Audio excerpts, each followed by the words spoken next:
With Crafter, you can create chatbots using 3 different types of artificial intelligence: flows and rules, machine learning, and generative AI. In particular, generative AI is used to automatically expand your chatbot's knowledge base, as we saw in the previous videos, but also to provide the bot with a smoother and more natural conversation experience. To simply activate this feature, go to the setup area of our platform as shown in the video. Click on the LLM button.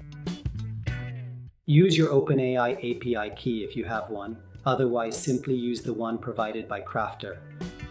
From this moment on, once the bot has been trained, the large language model will select all the most suitable components of the knowledge base to generate a response to the user's request. For optimal results, try not to include information in multiple questions that contradict each other, such as